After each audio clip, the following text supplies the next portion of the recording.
Hello mga mommy vlogger, tanong ko lang, ilang beses mo na bang sinasabi sa sarili mo na bakit walang nanonood ng content ko? Pero araw-araw ka namang nagpo-post.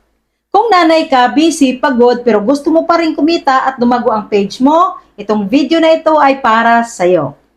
Hi mga kamami!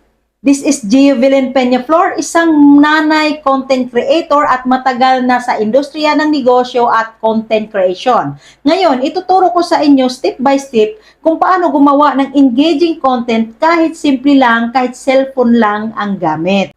Una, dapat ang content mo may puso. Una sa lahat, mga mami, hindi ka kailangan maging perfect para maging engaging. Ang gusto ng tao ay totoo. Halimbawa, ng engaging content. Pagod ka sa bahay, ikwento mo. Anak mong makulit, i-share mo. Hirap kang pagsabayin ang anak at negosyo, ikwento mo yan. Samahan mo ang kwento na reality na may emosyon. Kapag nakita ng kapwa nanay ang sarili nila sa kwento mo, automatic mag-i-engage yan.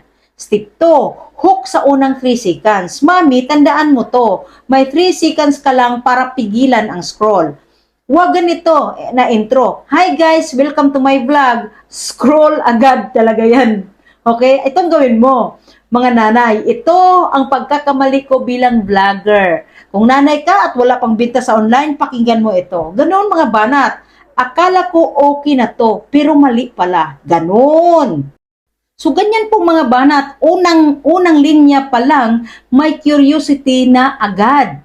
Pangatlo, simple format equals consistency. Hindi mo kailangan ng komplikadong content. Simple format lang, okay na. Una, problem. Ano ang problema ng nanay? Pangalawa, experience. Ano ang naranasan mo dyan sa loob ng bahay? Pangatlo, lesson. Ano ang mga natutunan mo? Paulit-ulit mo lang itong gagamitin. Kapag consistent ka, lalakas ang algorithm at tiwala ng tao sa'yo. Mami, huwag kang mahiyang magsabi ng follow mo ako, comment ka kung relate ka. Share mo to sa kapwa nanay.